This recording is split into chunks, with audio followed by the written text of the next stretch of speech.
Is the Cammus LP8 the budget wheelbase we've been waiting for? Find out right here, right now. Greetings Rommies and welcome to VromVrom, the channel sharing the joy of sim racing and to our latest product review. My name is Ike and I'll be your host for this video. Cammus has been prolific over the past year with product releases, cementing themselves as a solid budget direct drive choice and driving prices from other manufacturers lower than we ever thought possible. Before we get into this, let's go through the main details of the wheel. The Cammus LP8 is currently listed as €299 USD standalone, with the Cammus quick release included. We'll come back to the quick release later. As the name suggests, it's an 8Nm wheelbase supplied with a 216 watt 13 volts power supply.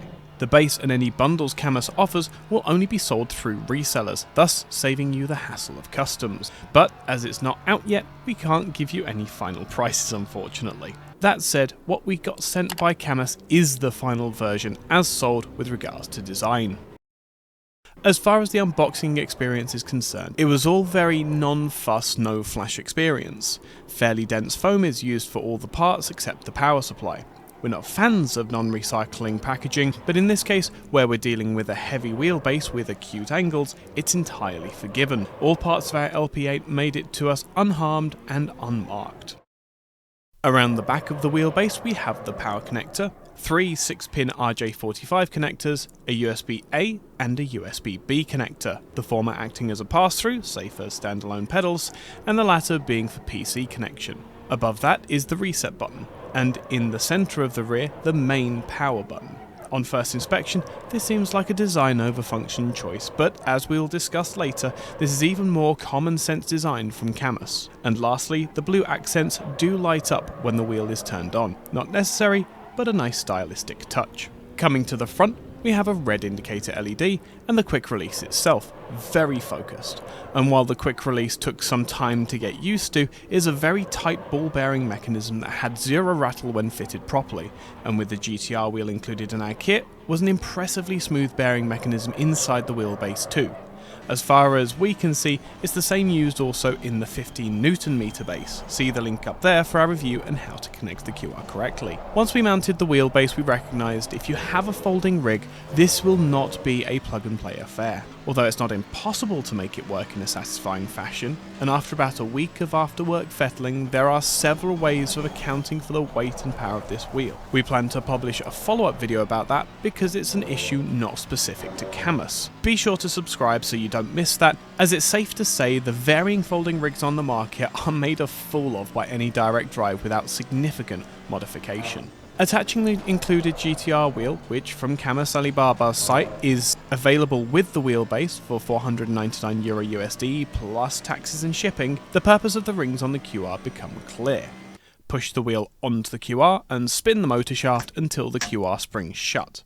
As I say, required knowledge, as the pins internally will make contact with the QR without being fully attached, and it's very easy to think that the wheel's attached without looking closely only to find it's not. Normally about 3 to 4 corners into whatever race you've decided to arrive and drive to. There seemed to be no included written information on how to use this. While we understand the reasoning for this and absolutely respect using as little paper as is possible, some kind of written diagrams in a PDF document or similar would be most appreciated. Speaking of the QR, there are 4 circular contacts within the QR with matching pins on the wheel side, more than enough to carry data through the QR, but the inside of the Cammus LP8 only has 2 wires. We've reached out for comment from Cammus to understand this move, but have not yet had any response. There is a possibility of Cammus using DC modulation to take wired communication through the 2-wire system, but this seems unlikely. Again, if we get any update on that, we'll absolutely bring that to you.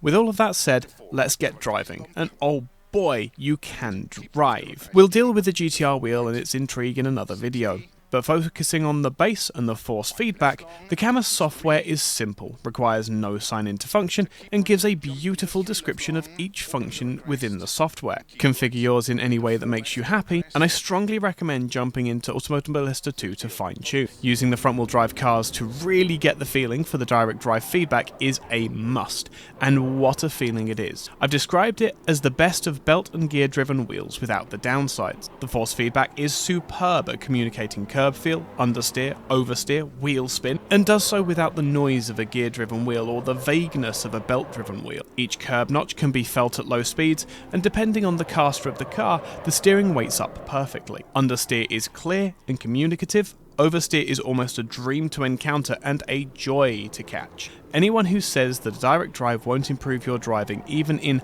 lower simulators, is kidding themselves. Coming back to that power button, there's always been a recommendation to have emergency stops fitted to direct drive, so that when the wheelbase is spinning wildly, you can depower it before you get hurt. Of course, this is because a lot of wheelbases have the standard power button in a corner several feet from you. With the LP8, however, putting the power button in the centre provides some respite from that. It's easy to find an emergency, and with the wheel, quick release and wheelbase coming to a total of 36 centimeters or 14 inches, the distance from front to rear is well within the reach of your rig, even if it's spinning wildly out of control. The trapezoid-like shape also gives much easier access around the outside than would otherwise be the case. Again, if getting an emergency stop is within your budget, we will always recommend factoring in that safety element.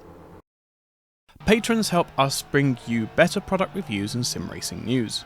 Become our hero by becoming a patron at patreon.com/vromvrom. Amongst other perks, becoming a patron will fix your name for posterity like this, but you'll also be able to participate in our podcast recording, get to know what we plan and what we're doing, and will be able to take part in our decisions. So, a big thank you to our patrons and members.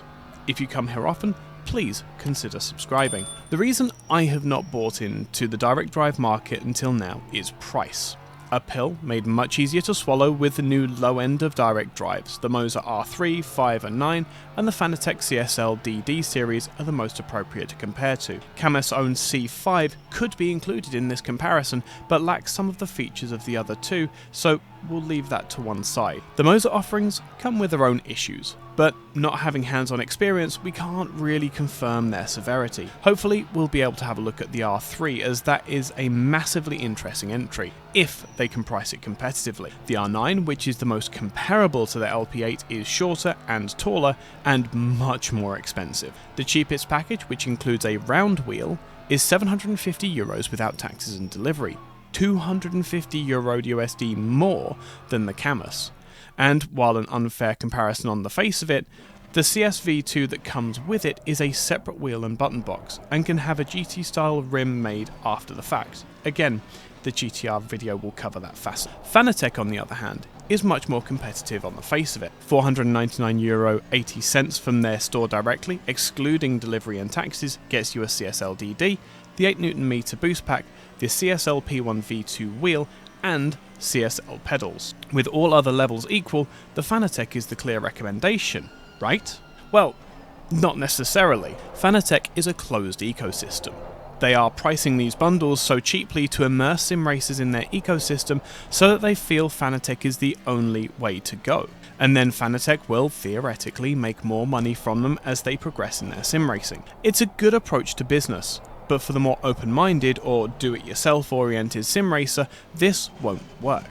The Fanatec QR1 on its own is over €120 USD, with aftermarket options being €45 plus, and that doesn't guarantee compatibility. Mozas similarly are creating an ecosystem rather than a single product, with the intent to bring the customer, you, into the Mozas family and then never let you leave, which is where the LP8 becomes an interesting option, having the value of the Fanatec but a more standard quick release available from the official Cammus site at a mere €35 USD, and the potential of being able to run USB headers to the wheel without anything other than soldering.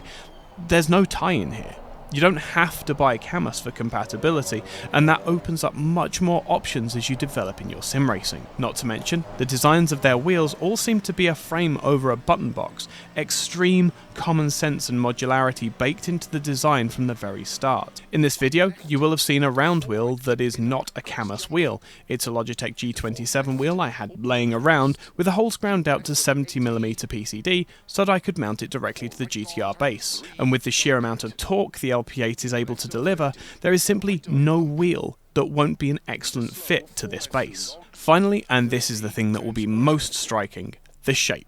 A trapezoid design's a fascinating choice and really sets the Cammus apart from the competition. The height, as stated prior, is slightly smaller than the competition, but it's significantly longer. It'll depend on your setup which is the best choice. However, even when having my screen behind the wheelbase, the flat and narrow top face was far less of a distraction than I first thought it would be, and again, looks incredibly unique. This will upset a lot of sim racers, but in this market, for €250 USD for 1 Nm extra torque and a more restricted ecosystem really does count Mozas out of this particular fight. Where the LP8 and the CSL 8 Nm differ, however, is what kind of sim racer you are. If you like to experiment and play around, maybe even 3D print or prototype cool, unique, or just out there ideas for your sim rig, then the Cammus is for sure a better bet. If you want to have a vast off-the-shelf list of options with manufacturer-endorsed products, but that you will pay handsomely for,